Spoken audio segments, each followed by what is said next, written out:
AYFA के साथ बातचीत की गवर्नमेंट ने बड़ी कोशिश की, मिले भी शहबाज शरीफ साहब भी। अब क्या अगर वो निकलते हैं स्ट्रीट्स पे तो देखिए वो तो एक मुनज़्ज़म तरीके से एहतजाज करते हैं, तो नहीं आपको नहीं निकलेंगे। अच्छा, ये आप दूसरे बंदे हैं जो ये बात कह रहे हैं कि वो नहीं निकलेंगे, क्या वजह है, क्यों नहीं निकलेंगे? दो तीन बातें देखिए, हमारा मौलाना साहब के साथ अदब एहतराम और मोहब्बत का एक रिश्ता भी है, एक अंडरस्टैंडिंग भी है, नजरियाती इत्तेहाद भी है। अगर सियासी इत्तेहाद हो ना हो, लेकिन एक फितरी इत्तेहाद भी है। हमारी फ्रीक्वेंसियां तकरीबन, we are the people with the same pulse rate and heart beat. तो वो मौलाना साहब जो हैं तो वो बड़े जिम्मेदार इंसान हैं, वो गैर जिम्मेदार नहीं है। तो फिर उन्होंने ऐलान वैसे ही किया है आपके ख्याल में? अगर कोई एहतजाज के लिए आएगा तो सना क्या क़यामत आ जाएगी, आने दें। पॉलिटिकल एक बिल्कुल राइट है, अगर वो अपने कारकुनों को, अपनी पार्टी को मोटिवेट करना चाहते हैं, उनका खून गरमाना चाहते हैं, हम उनके लिए पानी की शरबत की सबीलें लगाएंगे, कोई नहीं मसला। अच्छा साहब, ये बताइएगा सर, एक तो क्योंकि आपका ताल्लुक केपी से है और केपी उस सूबों में से एक है जहां पे टेररिज्म का मसला बड़ा गंभीर है। मैं ये नहीं कहूंगी कि इसमें कसूरवार इस वक्त की हुकूमत है, ऑब्वियसली जो माजी में बोया वो आज हम काट रहे हैं। सर, क्या वजह है कि टेररिज्म कंट्रोल होने के बजाय बढ़ रहा है, स्पेशली उन्हीं दोनों सूबों में? देखिए, एक प्लान बना था जिसको नेशनल एक्शन प्लान का नाम था। उस पर अमल दरामद नहीं हो सका। नेशनल एक्शन प्लान पर अमल दरामद उस वक्त रुक गया जब 2018 में पीटीआई की हुकूमत बनी, बल्कि नेशनल एक्शन प्लान को उसके बाद नाकाम बनाया गया डेलिबरेटली जब इन्होंने टेररिज्म को इंपोर्ट किया through via Swat, Kashgar and Waziristan.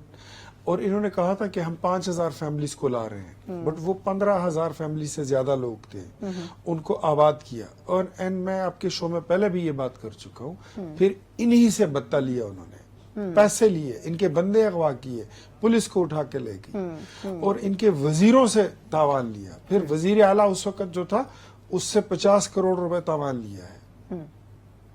और मैंने ये फ्लोर ऑफ द हाउस, लेकिन अभी भी केपी में बता तो मुख्तलिफ सूबों में, मुख्तलिफ शहरों में अभी भी कुछ ट्रेंड तो चल पड़ा है। देखिए, जो ज़रब अज़ब हुआ था, रद्दुल फसाद हुआ था, वो तो इन सारी चीजों को पाक करने के लिए था।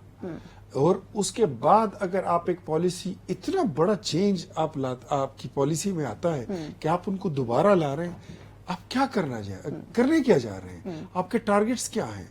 आज खैबर पख्तूनख्वा अगर चल रहा है तो मेरे ख्याल में इसकी वाहिद जिम्मेदार अगर कोई पॉलिटिकल फोर्स है तो वो पाकिस्तान तहरीक इंसाफ है। और ये आज भी इनको अक्ल कोई नहीं आई।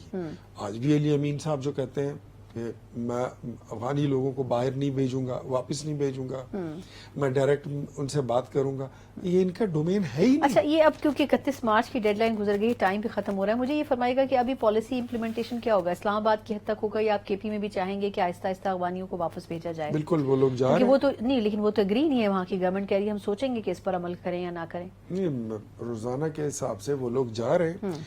और मजे की बात बताऊं कि कल मैंने एक वीडियो देखी थी, उसमें उन्होंने कहा, कुछ सियासी लोगों के नाम लिए, मैं वो वीडियो आपके साथ शेयर कर लूंगा, अगर आप चलाना चाहें तो आप चला लें।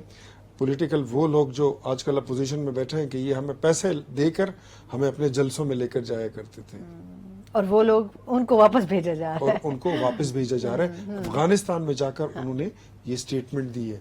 अब इनको पैसे कौन देता है, इसमें अब तफ्तीश होनी जरूरी है कि पाकिस्तान को डिस्टेबलाइज करने के लिए तो दो ही कुव्वतें बज़ाहिर लगती है, एक इजराइल और एक इंडिया। ये फंडिंग वहां से होती है, चाहे वो BLA हो या कोई भी दहशतगर्द तंजीम। फंडिंग के ऊपर तो खैर इसमें अकबर एस बाबर साहब बड़ा पुराना सवाल उठाते रहे, लेकिन उसके ऊपर कोई सेटिस्फैक्टरी जवाब जो है वो PTI की तरफ से नहीं दिया गया। But thank you so much, बहुत बहुत शुक्रिया।